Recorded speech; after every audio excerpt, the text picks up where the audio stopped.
All right, let's dive in. Today, we're exploring something pretty incredible, the Lingashtakam. It's a beautiful hymn, really, dedicated to the Shiva Lingam in Hinduism. Exactly. And, you gave me some seriously fascinating stuff on, like, what it all means, right? The breakdown of the verses and everything. So I am ready to get into it. But first, for anyone listening who maybe needs a little refresher, in Hinduism, the Shiva Lingam it's not just a statue, right? Right. It symbolizes the formless, that infinite divine Lord Shiva specifically. Okay, and then there's all this symbolism, too. Yeah. All that stuff about cosmic energy, creation, and destruction. Absolutely. The Shiva Lingam, it represents the balance, like the masculine and feminine energies, Shiva and Shakti. And those are the fundamental forces, right, that create and sustain, well, the entire universe. Wow. But then it also represents the cyclical nature of existence, too, the cycles of creation, preservation, and destruction. So it's not just about, like, things coming into being, but also about letting go and transformation, too.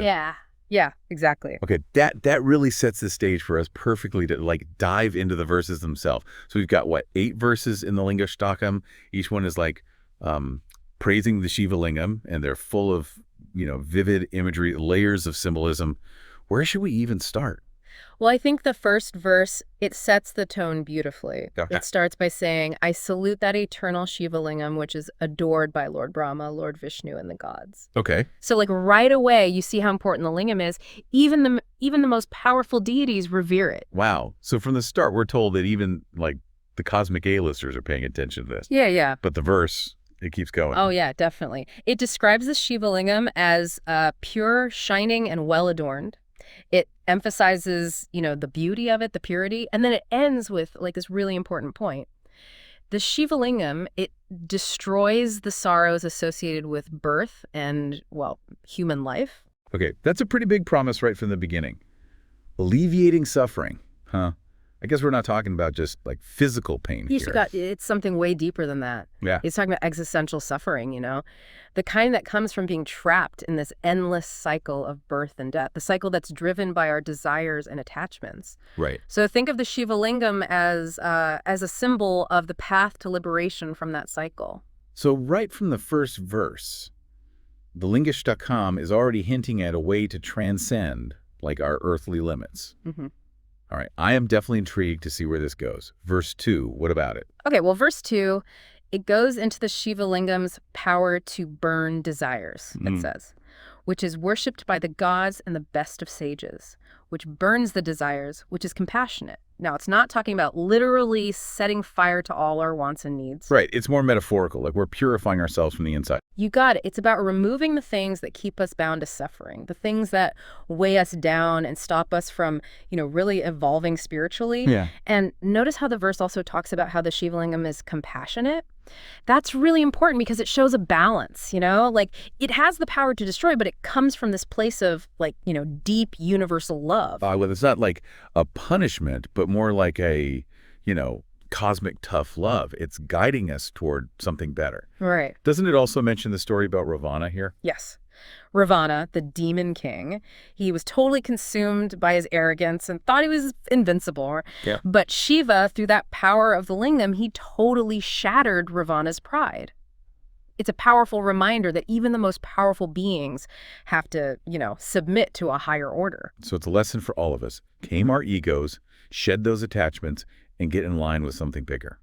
That's a powerful message. Definitely. Okay, what about verse 3? Well, this one, it gets a bit more sensory, focusing on fragrances. It says, the lingam is beautifully smeared with various fragrant pastes. Okay. And it says it's the cause behind the elevation of a person's, spiritual intelligence and discernment. So those fragrances, they symbolize purity and that uplifting nature of Shiva's blessings. So there's, like, a progression happening here. Right? Yeah. We're not just stripping away the negative. We're also adding beauty and, like, elevating our minds, too. Exactly. The Lingashtakam, it builds on each verse, and this one, it mentions how the lingam is praised by the Siddhas, Devas, and the Asuras. Wait, Asuras? Aren't those, like, the demons? Yeah. I thought they were usually the bad guys. Well, even the Asuras recognize the power, the importance of the Shiva Lingam. It's about this universal idea that its significance goes beyond good and bad. It can benefit everyone. So even beings who are considered negative can still grow spiritually. Yeah. They can still connect with the divine, huh? It's like a challenge to look past those labels and see the potential for good, like everywhere. That's a great way to put it. And it speaks to the Shiva Lingam's ability to harmonize even those forces that are total opposites.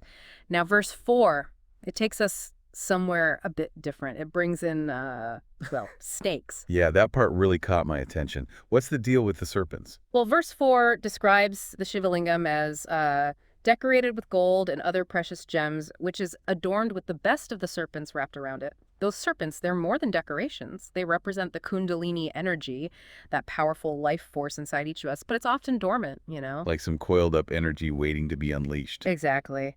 And this verse, it introduces another important story, from Hindu mythology, the destruction of Daksha's sacrifice. Oh, yeah. That story was intense. Can you give us a quick recap? Sure. Daksha, he was Shiva's father-in-law. And this guy, he was so arrogant. He put together this huge sacrifice, but he purposefully excluded Shiva and his own daughter, Sati. Right. Sati was so humiliated that she set herself on fire, and Shiva, full of grief and rage, destroyed the sacrifice. Wow, dramatic.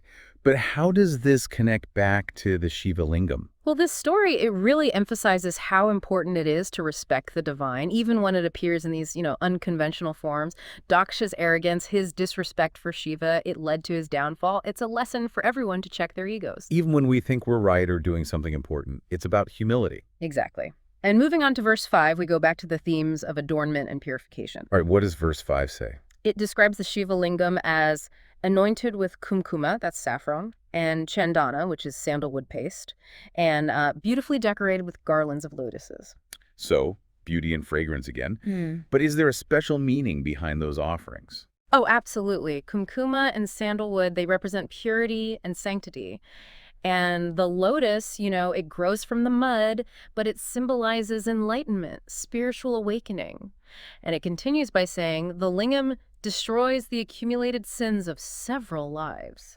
So it's like even if we messed up in the past, there's still a chance for a fresh start. That's it. This verse, it's all about the power of devotion, the idea that it's never too late to turn toward a more divine path. Even our past can be cleansed, through sincere devotion and commitment to spiritual growth. I love that. A message of hope and renewal. Yeah. All right, we're not done though, are we? Bring on verse 6. Okay, so verse 6, it shifts things a bit. It focuses on the emotional side, the devotional aspects of worshiping the Shiva Lingam, Okay. which is worshipped and served by the group of devas with true bhava and bhakti. So the devas are the gods, and bhava means emotion, contemplation, and bhakti is devotion. So it's not just going through the motions of rituals, but really putting your heart into it. That's exactly it. Bhava, it's about that deep feeling, that awe and wonder when you're in the presence of the divine. And bhakti, that's pure selfless devotion. So it's about connecting on a deeper level, more than just words or rituals. Right. And then to really drive home that idea, it says the lingam has the splendor of million suns. Wow. It's about that overwhelming sense of light and truth you experience through genuine devotion. When your heart is truly open, the divine can reveal itself. Okay, I'm starting to feel a little enlightened just listening to you. Aha. All right, what about verse 7? What's new in this one? Okay, so verse 7 goes back to flowers, but it focuses on the number 8. Okay. It describes the Shiva Lingam as surrounded by 8-petaled flowers and the cause behind all creation. 8 petals. Mm. Is there something special about that number? You're right, there is. In Hinduism, the number 8 has a lot of meanings, like the 8 directions, the 8 forms of wealth, and the 8 forms of prakriti, which is basically the fundamental nature of reality. So those flowers, they're like representing the fullness of creation and how it's all connected. Yes, exactly. They connect the Shiva Lingam to like the very essence of existence. And it says the lingam, it destroys the 8 poverties. Okay, so we've talked about destroying desires, sins, now poverty. But what are these 8 poverties? They're not just about material wealth. It's also about like spiritual and mental poverty, ignorance, fear, and attachment. So it's about being abundant in every aspect of life, not just money. Exactly. It's about being whole, feeling fulfilled, and free from all limitations. That's powerful, especially in a world that often values material things more than what's inside. Right, last verse. Verse 8, what's the grand finale? Okay, so verse 8, it really puts the Shiva Lingam at the top, like Right. the highest position. It says, which is worshipped by the preceptor of gods and the best of the gods, which is always worshipped by the flowers from the celestial garden. It's saying that even the most enlightened beings, they revere the Shiva Lingam. So it's like the ultimate goal, the highest point of devotion, right? Yeah.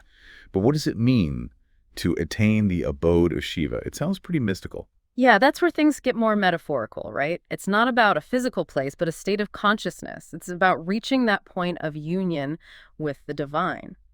You go beyond your ego and experience that ultimate bliss and liberation. Okay, that sounds like something worth striving for. We've still got one more verse, though, right? The 9th one. The one about the reward for reciting the Lingashtakam.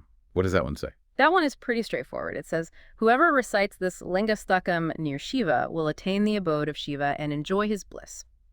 It's offering a pretty amazing reward for those who devote themselves to the Shiva Lingam and its teachings. Wow, that's a powerful incentive.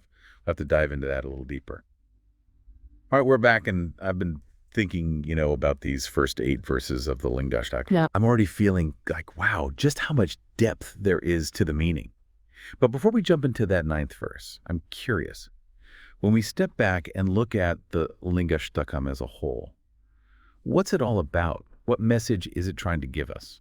That's a really good point. The Lingashtakam, it's not just a bunch of pretty verses strung together. It's like a guide, for spiritual growth. It starts by showing us the Shiva Lingam, this powerful symbol, right? Yeah. And then it goes through all these qualities we need to cultivate on our own spiritual journey. It's like a roadmap, leading us toward understanding ourselves, the universe. So is it like a step-by-step guide to becoming enlightened?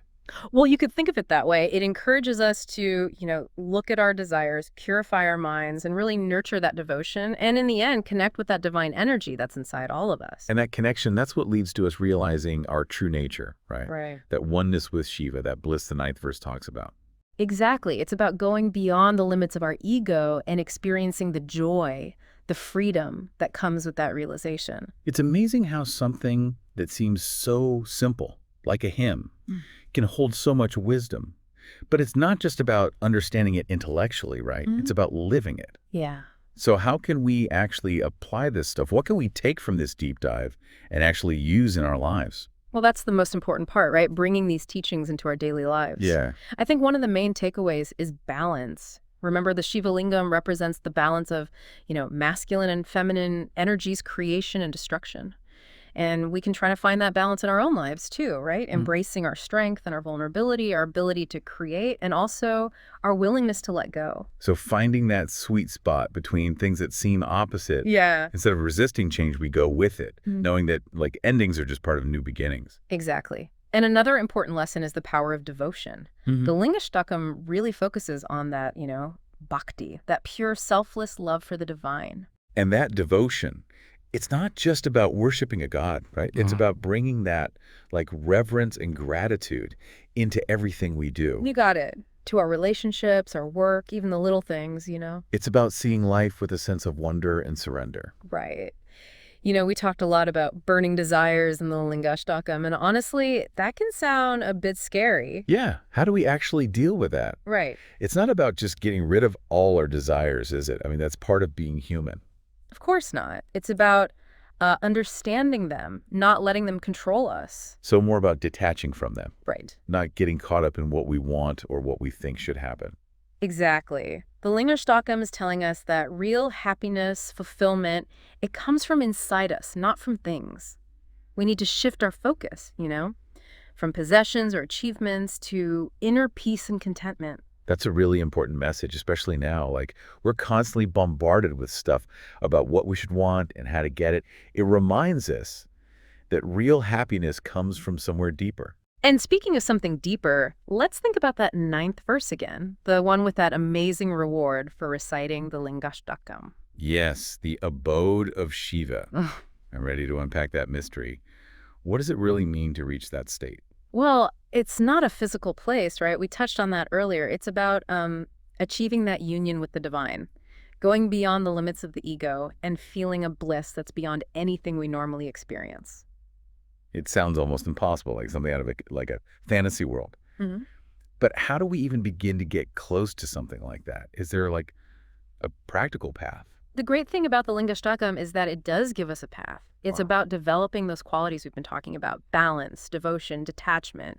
It's about turning inward, exploring our own consciousness, and connecting with that divine spark within us. So it's an inward journey, right? Right. A process of discovering ourselves and waking up spiritually. Exactly. And it's different for everyone, you know? There's no one way to do it. Yeah. But the Lingashtakam, it gives us these tools and insights that can help us along the way. This deep dive has been so enlightening. I feel like I'm understanding the Lingashtakam in a whole new way. It's like peeling back layers of an onion, you know? There's always more to discover. I'm glad you feel that way. And as you keep thinking about these verses, I want to leave you with something to think about. Okay, I'm ready.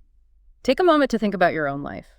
How do you experience those cycles of creation and destruction in your own journey? Where do you see those opposite forces working together? That's a good one. I'll definitely be thinking about that. And maybe even more important, how can you find that balance, that unity, even though life is constantly changing? Those are great questions. I hope they give you something to really think about. Wow, those were some seriously deep questions. I'm still thinking about them. The Lingashtakam really does make you think, doesn't it? It's like the more we learn, the more there is to uncover. Yeah, it really does have a way of like opening up new layers of meaning every time you read it. It's amazing, the symbolism, how complex it is. Totally. We've talked about what each verse means, right? And the big message of the whole Lingashtakam. Even some practical ways to use what we're learning. But I got to ask, from your perspective as an expert, what stands out to you? What's the most powerful part of the Lingashtakam? I think what always gets me is how it takes these, really complex ideas like philosophical and spiritual stuff and makes it beautiful and easy to understand at the same time. It's poetry, it's prayer, it's a guide all in one. Yeah, it's like a masterpiece with all these layers. You can look at it from different angles and still get something out of it, whether you're just starting to learn about Hinduism or you've been studying it for years. Exactly. And for me, the most powerful part is how it shows us that everything in the universe is connected. It reminds us that, like, even though we see these opposites, creation and destruction, joy and sorrow, Yeah. it's all part of this big cosmic dance. And the Shiva Lingam itself represents that unity, right? Mhm. The masculine and feminine energies, the cycles of creation and destruction, all coming together in this one symbol. That's it. It's a constant reminder that we're not separate from the divine, but like we're part of this web of existence. We're all connected. Okay, last question. The Lingashtakam talks about reaching the abode of Shiva, that place of total bliss and liberation. It sounds amazing, but how do we actually get there? It's a bit overwhelming, especially if you're just starting your spiritual journey. It's a big goal, that's for sure. But remember, the Lingashtakam doesn't just give us a destination, it gives us a map. It shows us how to cultivate the things we've been talking about: balance, devotion, detachment. It tells us to look inside ourselves, explore our consciousness, and connect with that divine spark that's already there.